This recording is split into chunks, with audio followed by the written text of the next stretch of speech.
نحمده ونسلم على رسوله الكريم اما بعد فاعوذ بالله من الشيطان الرجيم بسم الله الرحمن الرحيم إلا تنصروه فقد نصره الله إذ أخرجه الذين كفروا ثاني اثنين إذ هما في الغار إذ يقول لصاحبه لا تحزن إن الله معنا فأنزل الله سكينته عليه وأيده بجنود لم تروها وجعل كلمة الذين كفروا السفلى وكلمة الله هي العليا واللہ عزیز حکیم۔ قال تبارک و تعالی وَسَيُجَنَّبُهَا الْأَتْقَى الَّذِي يُؤْتِي مَالَهُ يَتَزَكَّى وَمَا لِأَحَدٍ عِندَهُ مِن نِعْمَةٍ تُجْزَى إِلَّا ابْتِغَاءَ وَجْهِ رَبِّهِ الْأَعْلَى وَلَسَوْفَ يَرْضَى۔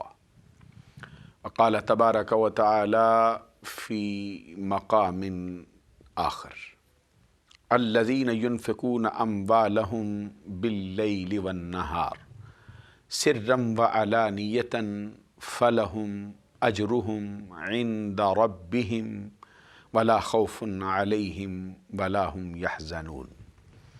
صدق اللہ العظیم۔ ان اللہ وملائکتہ یصلون علی النبی یا ایہا الذین آمنوا صلوا علیہ وسلموا تسلیما۔ اللہم صل علی سیدنا ومولانا محمد وعلی آل اصحاب سیدنا ومولانا محمد وبارک وسلم۔ اللہ رب محمد صلی علیہ وسلم نحن عباد محمد صلی علیہ وسلم صلاۃ و سلاما علیک یا رسول اللہ۔ اللہ رب العزت کی حمد و ثنا اور حضور نبی اکرم صلی اللہ علیہ وسلم کی بارگاہ بے کس پناہ میں ہزاروں لجاجتوں اور لا تعداد نیازمندیوں کا نذرانہ عقیدت پیش کر لینے کے بعد انتہائی معزز و محترم ناظرین و سامعین، یہ جمادی الاخری ہے۔ اس مبارک مہینے کی گھڑیوں کو یہ سعادت حاصل ہے کہ اس میں حضور نبی اکرم صلی اللہ علیہ وسلم کے دائمی رفیق اور ساتھی امام الصدیقین، اصدق الصادقین، سید المتقین، پروانہ چراغ مصطفی، یار غار مصطفیٰ، یار مزار مصطفیٰ، مزاج شناسہ نبوت، منبع جود و سخا، مرکز مہر و وفا، پیکر صدق و صفا، محور تسلیم و رضا، حضرت ابو بکر صدیق رضی اللہ تعالی عنہ نے اس میں وصال فرمایا ہے۔ پچھلے پروگرام میں نے آپ سے وعدہ کیا تھا کہ ہمارا یہ پروگرام جو آج جاری ہے یہ یار غار مصطفیٰ حضرت ابو بکر صدیق رضی اللہ تعالی عنہ کے شخصی فضائل و مناقب کے حوالے سے آپ کی خدمت میں پیش کیا جائے گا، اور اس کے ساتھ جو ہمارے پاس سوالات تھے ان کا حل بھی آپ کی خدمت میں پیش کیا جائے گا۔ حضرت ابو بکر صدیق رضی اللہ تعالی عنہ نبی اکرم صلی اللہ علیہ وسلم کے وہ عظیم ساتھی ہیں جو اسلام لانے سے بھی پہلے حضور نبی اکرم صلی اللہ علیہ وسلم کی بارگاہ اقدس میں رہے، اور بعض کے کہنے کے مطابق 16 سال کی عمر میں بارگاہ مصطفیٰ میں حاضر ہوئے اور آخر دم تک آقا کونین صلی اللہ علیہ وسلم کی ذات اقدس کے ساتھ مثل سایہ چمٹے رہے۔ حضرت ابو بکر صدیق رضی اللہ تعالیٰ عنہ کی بہت سی ایسی فضیلتیں ہیں جو کسی اور ہستی کا مقدر نہیں۔ اس سے پہلے کہ میں ان پر گفتگو کروں، میں کچھ تعارف حضرت ابو بکر صدیق رضی اللہ تعالیٰ عنہ کا ان کے خاندان کے حوالے سے بھی آپ کی خدمت میں پیش کرنا چاہتا ہوں۔ ہمارے سامعین اور ناظرین کو اس بات سے آگاہی ہونی چاہیے کہ نبی اکرم صلی اللہ علیہ وسلم کے چاروں خلفاء حضرت ابو بکر صدیق، حضرت عمر بن خطاب، حضرت عثمان غنی، حضرت علی المرتضیٰ شیر خدا رضی اللہ تعالی عنہم، یہ چاروں کے چاروں نبی اکرم صلی اللہ علیہ وسلم کے اپنے خاندان سے تعلق رکھتے ہیں۔ حضرت ابو بکر بھی قبیلہ قریش سے ہیں، عمر بن خطاب بھی قبیلہ قریش سے ہیں، حضرت عثمان غنی بھی قبیلہ قریش سے ہیں، اور حضرت علی المرتضیٰ شیر خدا رضی اللہ تعالی عنہ بھی قبیلہ قریش سے ہیں۔ حضرت ابو بکر صدیق رضی اللہ تعالی عنہ قبیلہ قریش کی ایک شاخ بنو تیم سے تعلق رکھتے ہیں۔ حضرت عمر بن خطاب کا تعلق قبیلہ قریش کی مشہور شاخ بنو عدی سے ہے۔ حضرت عثمان غنی رضی اللہ تعالی عنہ کا تعلق قبیلہ قریش کی مشہور شاخ بنو امیہ سے ہے، اور حضرت علی شیر خدا رضی اللہ تعالی عنہ نبی اکرم صلی اللہ علیہ وسلم کے خاندان میں ہوتے ہوئے اسی شاخ سے تعلق رکھتے ہیں جو آقا کونین صلی اللہ علیہ وسلم کی اپنی قبیلہ قریش میں خاندان بنو ہاشم سے ہیں۔ حضرت ابو بکر صدیق رضی اللہ تعالی عنہ 7ویں پشت پر جا کر ان کا نسب حضور نبی اکرم صلی اللہ علیہ وسلم سے جا کے مل جاتا ہے۔ ان کا اپنا نام نامی اسم گرامی حضرت عبداللہ ہے۔ آپ کی کنیت ابو بکر ہے۔ آپ کے مشہور القابات میں سے آپ کا لقب صدیق ہے اور آپ کا لقب عتیق ہے۔ آپ کے والد محترم کا اسم گرامی عثمان ہے۔ ان کی کنیت ابو قحافہ ہے، اسی لیے ان کو ابو قحافہ عثمان کہا جاتا ہے۔ اور جن کے یہ بیٹے ان کا نام عامر ہے۔ عامر کے باپ کا نام عمر ہے، اور عمر کے باپ کا نام کعب ہے، اور کعب کے باپ کا نام سعد ہے، سعد کے باپ کا نام تیم ہے، اور تیم جس کے بیٹے ہیں ان کا نام مرہ ہے، اور مرہ کے والد کا نام کعب بن لوئی بن غالب ہے۔ یہ مرہ بن کعب وہ ہستی ہے جس پر جا کے حضرت ابو بکر صدیق رضی اللہ تعالیٰ عنہ کا سلسلہ نسب ہمارے آقا فخر آدم و بنی آدم، نور مجسم، شفیع معظم، خلیفۃ اللہ الاعظم، حبیب کبریا، احمد مجتبیٰ، محمد مصطفیٰ علیہ التحیۃ والثناء سے جا کے مل جاتا ہے۔ حضرت ابو بکر صدیق رضی اللہ تعالیٰ عنہ کی سب سے پہلی فضیلت یہ ہے کہ وہ نبی اکرم صلی اللہ علیہ وسلم کی صحابیت کے درجے پر فائز ہوئے۔ آقا کونین صلی اللہ علیہ وسلم کے صحابی، اور کتنے عظیم صحابی، وہ ایسے صحابی ہیں جن کی صحابیت پر قرآن شاہد ہے، وہ ایسے صحابی ہیں جس کو اللہ تبارک و تعالیٰ نے قرآن مجید کی آیت کا حصہ بنایا ہے۔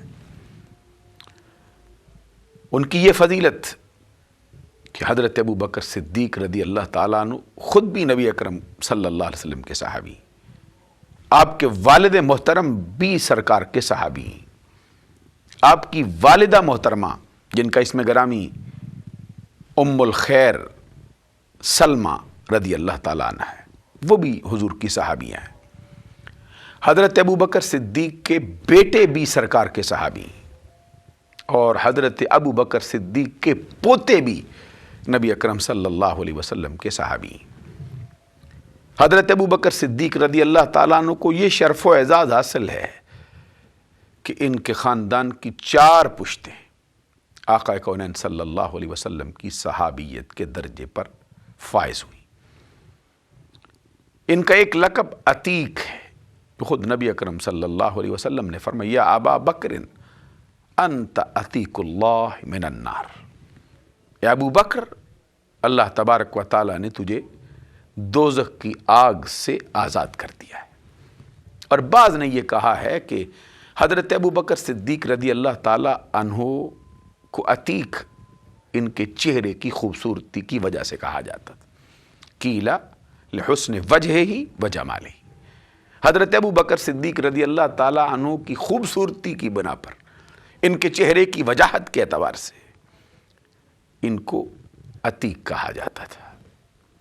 اور بعض نے یہ بھی لکھا ہے کہ حضرت ابو بکر صدیق رضی اللہ تعالیٰ عنہ کو عتیق کہنے کی ایک وجہ یہ ہے کہ آپ کے نسب پر زمانہ جاہلیت کے اندر بھی کسی قسم کا کوئی داغ دبا نہ تھا، ان کا نسب بھی باقاعدہ طور پر پاک تھا اور اس پر کوئی تان نہیں تھا، اس وجہ سے حضرت ابو بکر صدیق رضی اللہ تعالیٰ عنہ کو عتیق کہا جاتا ہے۔ ابو بکر ان کو کیوں کہا جاتا ہے؟ بعض نے یہ کہا ہے کہ حضرت ابو بکر صدیق رضی اللہ تعالیٰ عنہ جب بارگاہ مصطفیٰ میں حاضر ہو کر اسلام لائے تو آپ سے پوچھا گیا کہ زمانہ جاہلیت میں آپ کی عمر قریب 37 برس کے گزری، اور زمانہ جاہلیت وہ دور ہے جس میں شراب پانی سے بھی زیادہ فراوانی کے ساتھ استعمال ہوتی، پانی سے بھی زیادہ ارزانی سے دستیاب ہو جاتی، ہر کوئی اس کو نہ صرف پیتا ہے بلکہ اس کو پینے کے بعد باقاعدہ طور پر کھلے بندوں فخری انداز کے ساتھ اس کا بیان بھی کرتا ہے۔ آپ بتائیے آپ کی زندگی کا حال زمانہ جاہلیت میں کیا رہا ہے؟ حضرت ابو بکر صدیق رضی اللہ تعالیٰ عنہ نے یہ بیان اسلام لانے کے بعد دیا۔ فرماتے ہیں رب ذوالجلال کی عزت کی قسم، زمانہ جاہلیت کے اندر شراب پینا تو بڑی دور کی بات ہے، کسی اور گناہ کے اندر اس طرح مبتلا ہونا تو بڑے دور کی بات ہے، میرے دل میں تو کبھی اس کا خیال بھی پیدا نہیں۔ یہی سبب ہے کہ حضرت ابو بکر صدیق رضی اللہ تعالیٰ عنہ کو ابو بکر کہا جاتا ہے۔ ابو بکر اس کو کہتے ہیں جس کا ظاہر، جس کا باطن، جس کا تن، جس کا من ہر اعتبار سے پاک ہو۔ حضرت ابو بکر صدیق رضی اللہ تعالیٰ عنہ کو اسی وجہ سے یہ کنیت دی گئی۔ اور جہاں تک آپ کے لقب صدیق کا تعلق ہے، حضور نبی اکرم صلی اللہ علیہ وسلم کے معراج کے موقع پر یہ لقب صدیق حضرت ابو بکر صدیق رضی اللہ تعالیٰ عنہ کے لیے نازل ہوا ہے۔ حدیث میں آتا ہے کہ نبی اکرم صلی اللہ علیہ وسلم سفر معراج سے جب واپس تشریف لا رہے تھے مقام کعبہ قوسین او ادنیٰ سے، ثم دنا فتد اللہ کی منزلوں سے، اور رب ذوالجلال سے راز و نیاز کی باتیں کر کے جب واپس لوٹ رہے تھے تو اپنے ہم سفر جبرائیل امین سے باتیں بھی کرتے آ رہے تھے، اور اثناء سفر جبرائیل امین سے اظہار کیا اس بات کا، جبرائیل امین آج کی رات میرے رب نے جو نظارے مجھ کو دکھائے، جو مقامات میں نے دیکھے، اور یہ جو اتنا عظیم سفر میں نے چشم زدن میں طے کر لیا ہے، جب میں اس کو اپنی قوم کے سامنے بیان کروں گا تو میری قوم ماننے سے انکار کر دے گی، وہ نہیں مانے گی۔ حضور نبی اکرم صلی اللہ علیہ وسلم فرماتے یا جبرائیل ان قومی لا یصدقونی، جبرائیل میری قوم میرے بیان کی تصدیق نہیں کرے گی۔ اس کے جواب میں حضرت جبرائیل امین نے کہا یا رسول اللہ یصدقک ابو بکر وہو صدیق، آقا قوم مانے یا نہ مانے آپ کو فرق کیا پڑتا ہے؟ آپ کے اس بیان کی تصدیق کے لیے اللہ تبارک و تعالیٰ نے ابو بکر صدیق کا انتخاب کیا ہے، اور اللہ رب العزت نے اس کی تصدیق کرنے کے صلے میں ابو بکر کو صدیق کا لقب عطا کر دیا۔ یہ سب سے پہلے حضرت جبرائیل امین کی زبان پر آیا ہے۔ میرے آنے والی گفتگو میں آپ یہ ملاحظہ فرمائیں گے حضرت ابو بکر صدیق رضی اللہ تعالیٰ عنہ کو کس کس موقع پر لقب صدیق سے یاد کیا گیا۔ حضرت جبرائیل امین نے کہا، آقا کونین صلی اللہ علیہ وسلم نے کہا، یا پھر یہ صدیق حضرت ابو بکر صدیق رضی اللہ تعالیٰ عنہ کے لیے اللہ تبارک و تعالیٰ کی طرف سے عطا ہوا ہے۔ آئیے اس سے پہلے کہ میں اس پر اپنی گفتگو کا مزید اظہار کروں، جو میں نے قرآن مجید کی آیات تلاوت کرنے کا شرف و اعزاز حاصل کیا ہے، ذرا اس کو بھی سماعت کر لیجیے۔ 3 مقامات سے میں نے اس کے کچھ حصے پڑھے ہیں، سورہ توبہ سے، پھر سورہ لیل سے، اور پھر سورہ بقرہ سے، 10ویں پارے سے، 30ویں پارے سے، اور 3 پارے سے۔ یہ تینوں مقامات حضرت ابو بکر صدیق رضی اللہ تعالی عنہ کی شان میں نازل ہوئے۔ سورہ توبہ میں اللہ تبارک و تعالی فرماتے الا تنصروہ فقد نصرہ اللہ، اگر تم نے اللہ کے محبوب کی مدد نہیں کی، فقد نصرہ اللہ، بے شک اللہ تبارک و تعالی نے اپنے محبوب کی آپ مدد فرمائی۔ اذ اخرجہ الذین کفروا ثانی اثنین اذ ہما فی الغار، کب مدد فرمائی اللہ تبارک و تعالی نے؟ جب ان کو کافروں کی شرارتوں کے سبب سے شہر مکہ سے باہر تشریف لے جانا ہوا۔ اذ ہما فی الغار، جبکہ غار میں 2 تھے، اور ثانی اثنین، اور ان 2 میں سے ہر کوئی 2 میں کا دوسرا تھا۔ اللہ اکبر، قربان جائیں، اللہ تبارک و تعالیٰ نے حضرت ابو بکر صدیق رضی اللہ تعالیٰ عنہ کو کون سا مرتبہ عطا کر دیا۔ حضرت ابو بکر صدیق کو دوسرا نہیں کہا، یہاں پہ اللہ تبارک و تعالیٰ نے الگ تخصیص ابو بکر کی طرف اشارہ کر کے دوسرا نہیں کہا۔ ثانی اثنین اذ ہما فی الغار، جب غار میں 2 تھے اور ان 2 میں سے ہر کوئی 2 میں کا دوسرا تھا۔ مصطفیٰ کی جہت سے دیکھو ابو بکر دوسرا ہے، اور ابو بکر کی جہت سے دیکھو تو پھر مصطفیٰ دوسرا ہے۔ اللہ اکبر، یہ شرف و اعزاز ہے حضرت ابو بکر کے لیے کہ اللہ تبارک و تعالیٰ نے ان کو مصطفیٰ سے جدا کر کے بیان کرنا بھی گوارا نہیں کیا۔ اذ یقول لصاحبہ، جب غار میں 2 تھے اور 2 میں سے ہر کوئی 2 میں کا دوسرا تھا، ایسی حالت میں وہ اپنے صحابی سے کہتے تھے۔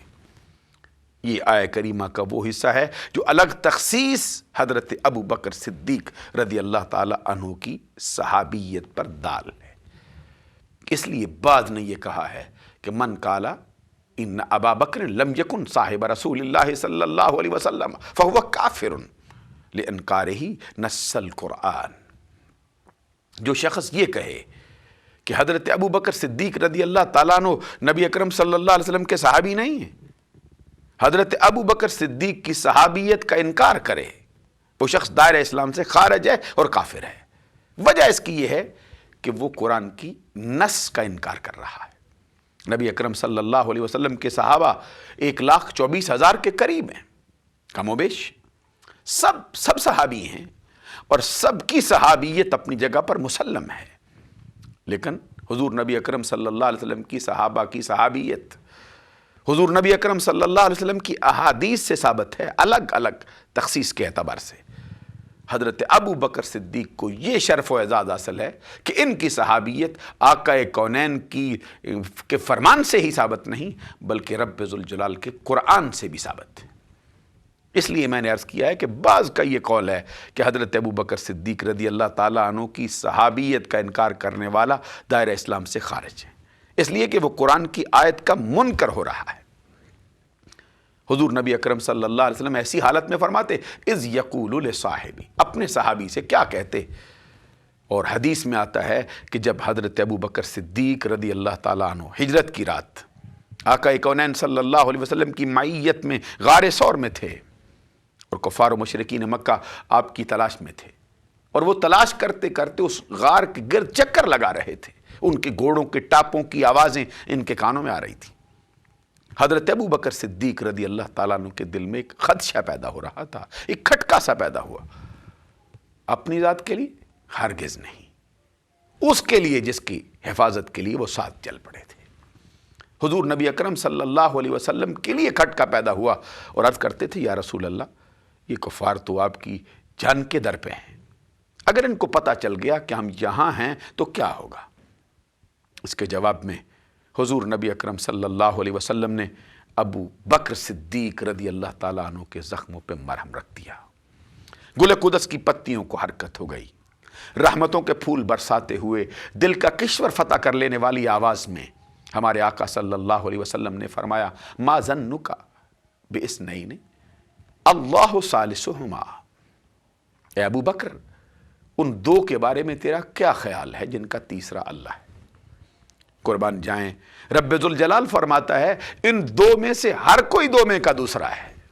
حضور نبی اکرم صلی اللہ علیہ وسلم فرماتے ہیں یہ صرف دو نہیں ہیں، ان دو کا تیسرا خود رب ذوالجلال ہے۔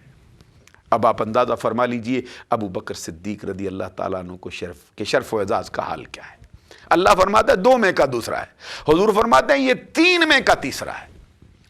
ان دو کے بارے میں ابو بکر تیرا کیا خیال ہے؟ اللہ ثالثہما، جن دو کا تیسرا اللہ ہے۔ ایسی حالت میں حضور نبی اکرم صلی اللہ علیہ وسلم ابو بکر سے فرماتے تھے لا تحزن، غم نہ کر، ان اللہ معنا، اللہ ہمارے ساتھ ہے۔ بعد نے یہ کہا ابو بکر صدیق رضی اللہ تعالیٰ عنہ اپنی ذات کے لیے غم کرتے تھے۔ قرآن مجید کی آیت کریمہ بتاتی ہے جو سرکار نے فرمایا لا تحزن، اگر ابو بکر صدیق کو اپنی ذات کا خوف ہوتا تو یہاں پہ عربی قواعد کے اعتبار سے اور فصاحت و بلاغت کے اعتبار سے لا تخف ہونا چاہیے تھا۔ یہ لا تحزن اس کو کہا جاتا ہے جسے اپنی ذات کا ڈر نہ ہو بلکہ اپنی ساتھی کی ذات کا ڈر ہو۔ یہ حضور نبی اکرم صلی اللہ علیہ وسلم کے ساتھ چل پڑے تھے، اب ہر لمحہ ان کے دل میں کھٹکا تھا تو آقا کونین کی ذات کا۔ حضور نبی اکرم صلی اللہ علیہ وسلم ان کو تسلی دی۔ میری گفتگو جاری رہے گی، ہمارے ساتھ ایک کالر ہیں۔ السلام علیکم ورحمۃ اللہ وبرکاتہ۔ وعلیکم السلام جناب مفتی صاحب۔ جناب السلام علیکم۔ وعلیکم السلام، کیا حال ہے جناب مفتی صاحب؟ ٹھیک ہے جی اللہ کا بڑا شکر ہے جناب، آپ سنائیں خیریت سے ہیں؟ کون صاحب کہاں سے بول رہے ہیں؟ الحمدللہ بڑی کرم نوازی اللہ رسول کی حضور۔ ایک سوال پوچھنا تھا شادی رسول حضور کے داماد کے متعلق۔ جی یہ حضور اہل تشیع کہتے ہیں کہ حضور کے داماد عمر بن العاص اور حضرت عثمان غنی جو ہیں وہ عمر بن العاص جو تھے وہ پہلے کافر تھے، تو ان کے ساتھ حضور کی بیٹی کی شادی ہوئی ہی کیوں تھی اگر وہ پہلے کافر تھے؟ بے شک وہ بعد میں ایمان لے آئے۔ آپ کون سا بول رہے ہیں؟ جو آپ چاہیے تھا۔ آپ کا اسم گرامی کیا ہے؟ شہاب ثاقب۔ ماشاء، کس جگہ سے؟ پاکستان، وزیر آباد گاؤں جتی شہرمان۔ ماشاء اللہ ماشاء اللہ، بڑی دور سے آپ نے فون کیا ہے جتی شہرمان سے۔ میں آپ کے سوال کا جواب عرض کرتا ہوں۔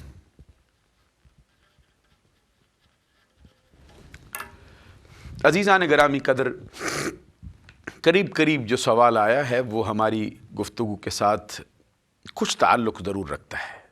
میں اس کا جیسے ہی گفتگو کا جواب میں سوالوں کی عرض کرنے لگوں گا تو یہ سوال میں پہلے نمبر پہ رکھنے کا ارادہ رکھتا ہوں۔ میں جو عرض کر رہا تھا حضرت ابو بکر صدیق رضی اللہ تعالی عنہ نبی اکرم صلی اللہ علیہ وسلم کے وہ صحابی ہیں جن کو سرکار نے خود کہا ہے کہ ابو بکر ان دو کے بارے میں تیرا کیا خیال ہے جن کا تیسرا اللہ ہے، جس میں اللہ تبارک و تعالیٰ نے فرمایا ثانی اثنین اذ ہما فی الغار، غار میں دو تھے اور دو میں سے وہ دوسرا تھا۔ ایسی حالت میں نبی اکرم صلی اللہ علیہ وسلم اپنے صحابی سے کہتے تھے لا تحزن ان اللہ معنا، ابو بکر اللہ ہمارے ساتھ ہے۔ یہ نہیں فرمایا کہ ان اللہ معی، اللہ میرے ساتھ ہے۔ اللہ اکبر، نبی اکرم صلی اللہ علیہ وسلم نے حضرت ابو بکر صدیق کو کسی موقع پر اپنے آپ سے جدا کیا ہی نہیں۔ اذ یقول لصاحبہ لا تحزن ان اللہ معنا فانزل اللہ سکینتہ، اللہ تبارک و تعالیٰ فرماتا ہے رب ذوالجلال نے، اللہ تبارک و تعالیٰ نے اس پر سکینہ نازل کر دیا جس وجہ سے اس کے دل میں کھٹکا تھا۔ فانزل اللہ سکینتہ، ان کے دل پر سکینہ نازل کر دیا۔ وأیدہ بجنود لم تروہا، اور ایسے لشکر سے ان کی مدد فرمائی ہے جس کو تم نے نہیں دیکھا۔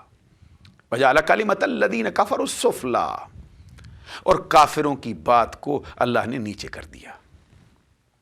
کافروں کا جو ان کے نظریات تھے ان کو اللہ تبارک و تعالی نے نیچا دکھا دیا. وَكَلِمَةُ اللَّهِ هِيَ الْعُلْيَا، اور اللہ ہی کا بول بالا ہے، اللہ تبارک و تعالیٰ کی بات ہی بلند و بالا رہنے والی. واللہ عزیز حکیم، اور اللہ تبارک و تعالیٰ غالب ہے، حکمت والا ہے. اس سے پتہ چلتا ہے کہ یہ پوری کی پوری آیہ کریمہ جو ہے حضور نبی اکرم صلی اللہ علیہ وسلم کی ذات اقدس کے ساتھ حضرت ابو بکر صدیق رضی اللہ تعالیٰ عنہ کی شان میں نازل ہوئی. ذرا قرآن مجید کا ایک اور مقام جو میں نے اپنے خطبے میں تلاوت کرنے کا شرف و اعزاز حاصل کیا تو اس کو بھی دیکھ لیجیے. اس میں اللہ تبارک و تعالیٰ فرماتا ہے وَسَيُجَنَّبُهَا الْأَتْقَى، دوزخ کی آگ سے بہت دور رکھا جائے گا وہ شخص. کون سا؟ اتقا، جو متقی ہے، جو پرہیزگار ہے. یہ متقی اور پرہیزگار کا معنی تو شاید انصاف نہ ہو، یہ اتقا ہے. اب اہل علم جانتے ہیں کہ متقی میں اور اتقا کے لفظ میں کتنا فرق ہے. خود اللہ تبارک و تعالیٰ قرآن مجید میں فرماتا ہے یا ایھا الناس انا خلقناکم من ذکر و انثی وجعلناکم شعوبا وقبائل لتعارفوا ان اکرمکم عند اللہ اتقاکم. اللہ تبارک و تعالیٰ کے ہاں سب سے زیادہ عزت والا وہ ہے جو تم میں سب سے زیادہ پرہیزگار ہے. اور قرآن مجید میں اللہ تبارک و تعالیٰ نے حضرت ابو بکر صدیق کو خود اتقا کہا ہے، اور خود نبی اکرم صلی اللہ علیہ وسلم کا اپنا فرمان ہے یا ایھا الناس ان ربکم واحد و ان اباکم واحد و کلکم لآدم و آدم من تراب ان اکرمکم عند اللہ اتقاکم. اے لوگو، تمہارا رب ایک ہے، تمہارا باپ ایک ہے. تمہارا باپ آدم ہے اور آدم کو اللہ تبارک و تعالیٰ نے مٹی سے پیدا کیا. ان ربکم واحد ان اباکم واحد و کلکم لآدم، کہ حضور نبی اکرم صلی اللہ علیہ وسلم خود فرماتے ہیں وَكُلُّكُمْ لِآدَمَ وَآدَمُ مِن تُرَابٍ، تم سب آدم کی اولاد ہو، آدم سے، اور آدم کو مٹی سے پیدا کیا گیا ہے. اللہ تبارک و تعالیٰ کے پیارے نبی صلی اللہ علیہ وسلم کا یہ فرمان سنیے ان اکرمکم عند اللہ اتقاکم. اللہ کے ہاں سب سے زیادہ عزت والا وہ ہے جو پرہیزگار ہے.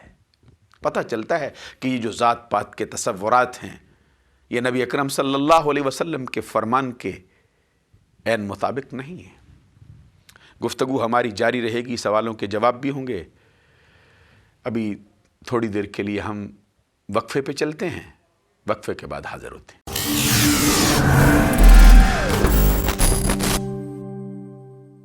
بسم اللہ الرحمن الرحیم. وقفے کے بعد دوبارہ آپ کی خدمت میں حاضری کا شرف و اعزاز حاصل ہو رہا ہے. ہماری گفتگو جس بات پہ چل رہی تھی، میں عرض کر رہا تھا کہ نبی اکرم صلی اللہ علیہ وسلم نے خود فرمایا ان اکرمکم عند اللہ اتقاکم، تم میں اللہ تبارک و تعالیٰ کے ہاں سب سے زیادہ عزت والا وہ ہے جو زیادہ پرہیزگار ہے. قرآن مجید کی آیت نے بھی کہا ان اکرمکم عند اللہ اتقاکم. یہاں پر اللہ تبارک و تعالیٰ نے حضرت ابو بکر صدیق رضی اللہ تعالیٰ عنہ کے بارے میں فرمایا دوزخ کی آگ سے بہت دور رکھا جائے گا وہ شخص جو تم میں اتقا ہے. یہ اس میں تفصیل ہے، اور اس کا خاصہ یہ ہے کہ جس کے مقابلے میں آئے اس سے بڑا ہوتا ہے. حضرت ابو بکر صدیق رضی اللہ تعالیٰ عنہ صرف پرہیزگار ہی، متقی ہی نہیں ہیں، بلکہ بہت بڑے پرہیزگار ہیں. اللہ تبارک و تعالیٰ نے اس کی گواہی آپ دی. الذی یؤتی مالہ یتزکیٰ، وہ ابو بکر جو اپنا مال دیتا ہے. کس لیے دیتا ہے؟ یؤتی مالہ، دکھاوے کے لیے، اپنی شہرت پانے کے لیے، ہر دل عزیز ہونے کے لیے، لوگوں میں شور و غوغا ہو جائے، سخی بننے کے لیے نہیں. اللہ تبارک و تعالیٰ نے ان کے اخلاص کی بھی گواہی دی ہے. یتزکیٰ، اس لیے مال خرچ کرتا ہے تاکہ صاف ستھرا ہو جائے، تاکہ وہ اس کا تزکیہ نفس ہو جائے. وَمَا لِأَحَدٍ عِندَهُ مِن نِعْمَةٍ تُجْزَىٰ، یہ مال اس نے جو خرچ کیا ہے یہ کسی کے احسان کے بدلے میں نہیں ہے. اس پر کسی ایک کا بھی کوئی احسان نہیں ہے جس کا بدلہ دیا جائے. مِن نِعْمَةٍ تُجْزَىٰ، کسی کے احسان کے بدلے میں نہیں کر رہا، بلکہ کیوں کرتا ہے؟ إِلَّا ابْتِغَاءَ وَجْهِ رَبِّهِ الْأَعْلَىٰ، صرف اپنے رب ذوالجلال کی رضا کے لیے اپنا مال خرچ کر رہا ہے. قرآن مجید کی ان آیات کو ذرا دیکھیے، حضرت ابو بکر صدیق رضی اللہ تعالیٰ عنہ کے اخلاص کی کتنی گواہیاں رب ذوالجلال نے عطا فرمائی۔ الذی یؤتی مالہ یتزکی وما لأحد عندہ من نعمت تجزی الا ابتغاء وجہ ربہ الاعلی، اور خود جواب دے دیا وَلَسَوْفَ يَرْضَىٰ۔ ابو بکر، جس رب کو تو راضی کرنے کے لیے مال خرچ کر رہا ہے، جس کے لیے تو حضرت بلال حبشی کو آزاد کروا رہا ہے، وہ رب تجھ سے راضی ہو کر رہے گا۔ تیسرے مقام پہ اللہ تبارک و تعالیٰ فرماتا ہے الذین ینفقون اموالہم باللیل والنہار، وہ لوگ جو اپنا مال خرچ کرتے ہیں دن کو یا رات کو، سرًا وعلانیہ، چھپا کے کرتے ہیں یا کھلم کھلا، فلہم اجرہم عند ربہم، ان کا اجر ان کے رب کے پاس ہے، ولا خوف علیہم ولا ہم یحزنون، ان کے لیے کوئی خوف نہیں ہے، ان کے لیے کوئی غم نہیں ہے۔ مفسرین کرام کی آراء کے مطابق یہ آیہ کریمہ میں حضرت ابو بکر صدیق کی شان میں نازل ہوئی۔ وجہ کیا ہے؟ حضرت ابو بکر صدیق نے جب اسلام قبول کیا، ان ابا بکر یوم اسلم ولہ 40,000 دینار ما انفقہا علی رسول اللہ صلی اللہ علیہ وسلم، جس دن حضرت ابو بکر صدیق نے اسلام قبول کیا اس دن ان کی جیب میں 40,000 دینار تھے۔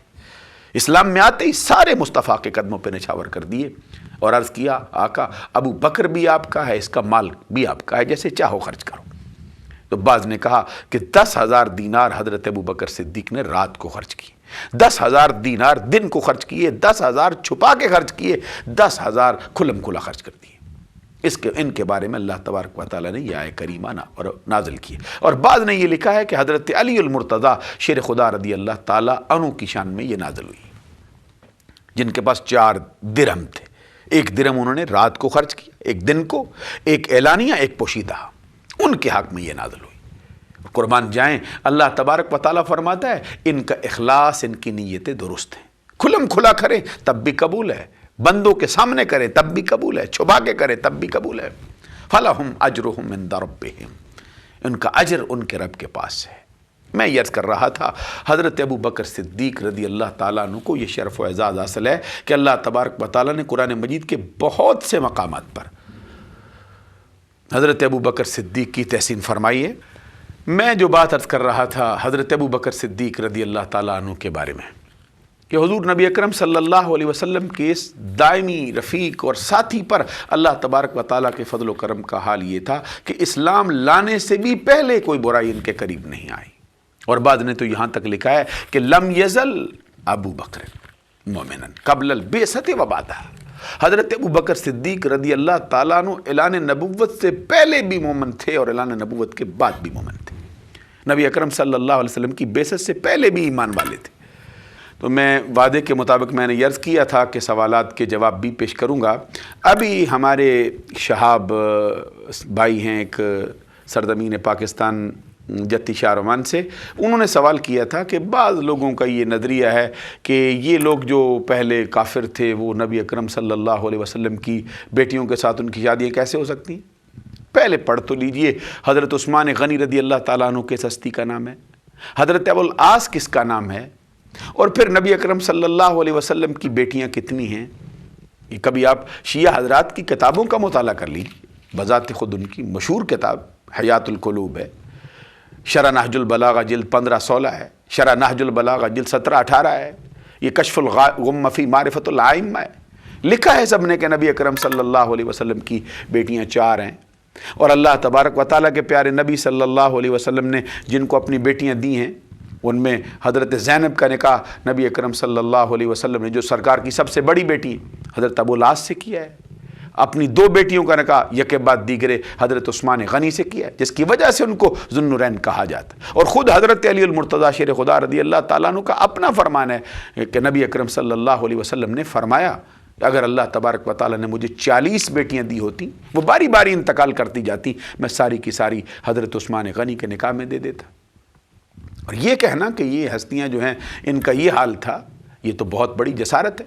خود نبی اکرم صلی اللہ علیہ وسلم نے تو اپنی دونوں شہزادیوں کا نکاح جو ہے وہ نبی اکرم صلی اللہ علیہ وسلم نے اللہ تبارک و تعالیٰ کا حکم آنے سے پہلے مکی دور کے اندر جن لوگوں سے کیا ہے، اگرچہ رخصتی نہیں ہوئی، ان میں تو 2 بیٹے ابو لہب کے ہیں، وہ ابو لہب جو نبی اکرم صلی اللہ علیہ وسلم کا چچا ہے حقیقی، جس کی مذمت کے اندر اللہ تبارک و تعالیٰ نے قرآن مجید کی پوری سورہ نازل کی، تبت یدا ابی لہب وتب ما اغنی عنہ مالہ وما کسب سیصلی نارا ذات لہب وامرأته حمالۃ الحطب فی جیدہا حبل من مسد۔ یہ نبی اکرم صلی اللہ علیہ وسلم کے چچا کے بارے میں نازل ہوئی جس نے اسلام قبول نہیں کیا۔ باقی رہ گئی یہ بات کہ نبی اکرم صلی اللہ علیہ وسلم نے رخصتی ابھی تک نہیں ہوئی تھی تو انہوں نے اپنے باپ کے کہنے کی وجہ سے نبی اکرم کی دونوں بیٹیوں کو طلاق دے دی۔ اس کے بعد نبی اکرم صلی اللہ علیہ وسلم نے ایک بیٹی اپنی ابو العاص کو عطا فرمائی ہے، اللہ رب العزت نے ان کو بھی اسلام کی دولت سے مالا مال کیا ہے۔ اور حضرت عثمان غنی رضی اللہ تعالیٰ عنہ جن کے نکاح میں سرکار کی 2 بیٹیاں ہیں، یہ تو اوائل اسلام میں ہی اسلام لانے والے ہیں۔ خود حضرت عثمان غنی رضی اللہ تعالیٰ عنہ فرماتے ہیں کہ میں 4تھے نمبر پر اسلام لایا، مجھ سے پہلے 4 ہستیاں اسلام لا چکی تھی۔ وقت چونکہ کم ہے اس لیے میں چاہتا ہوں کہ سوالوں کے جواب جو اس مرتبہ کیے گئے، عورتوں کی حاضری کے متعلق ہماری ایک بہن نے سوال کیا ہے۔ عورتوں کی حاضری کے بارے میں یہ مسئلہ ہے کہ عورتوں کی حاضری اگر لبادے میں لپٹ کے ہو اور وہاں پہ جا کے مزارات پہ وہ کوئی خلاف شریعت کام بھی نہ کریں تو ان کی حاضری کی گنجائش ہو سکتی ہے۔ دوسرا سوال یہ تھا کہ سید کس کو کہا جاتا ہے؟ حضور نبی اکرم صلی اللہ علیہ وسلم نے اپنی زبان اقدس سے تو حضرت امام حسن مجتبیٰ رضی اللہ تعالیٰ عنہ کو سید فرمایا، حضرت امام حسین رضی اللہ تعالیٰ عنہ کو سید فرمایا۔ دونوں کے لیے الگ الگ الفاظ بھی ہیں، اکٹھے بھی۔ حضرت امام حسن کے لیے فرمایا ابنی ھذا سید، میرا بیٹا، یہ بیٹا سردار ہے۔ حضرت امام حسین کے لیے فرمایا یہ ان الحسن والحسین سیدہ شباب اہل الجنہ، بے شک حسن اور حسین دونوں جنتی جوانوں کے سردار۔ حضرت ابو بکر صدیق رضی اللہ تعالیٰ عنہ اور حضرت عمر بن خطاب کے لیے بھی فرمایا سیدہ کہول اہل الجنہ۔ ہماری گفتگو جو ہے وہ جاری ہے اور جو ہمارا کنٹرول روم ہے ادھر سے آرڈر جاری ہوا ہے کہ آپ کا وقت جو ہے وہ قریب قریب پورا ہو گیا ہے، اس لیے گفتگو زیادہ نہیں بڑھنی چاہیے۔ میں چاہوں گا کہ اتنی سی بات ضرور عرض کر دوں کہ درود شریف جو ہے اس کا حق یہ ہے کہ اس کو طہارت کے ساتھ، پاکیزگی کے ساتھ پڑھا جائے، لیکن اگر کسی کا وضو نہ بھی ہو تو اس کو بھی پڑھنے کی اجازت ہے۔ اللہ تبارک و تعالی عمل کی توفیق سے مالا مال فرمائے۔ ہماری گفتگو کے لیے پروگرام میں بھی جاری رہے گی حضرت ابو بکر صدیق رضی اللہ تعالیٰ عنہ کے حوالے سے۔ وآخر دعوایا ان الحمد للہ رب العالمین۔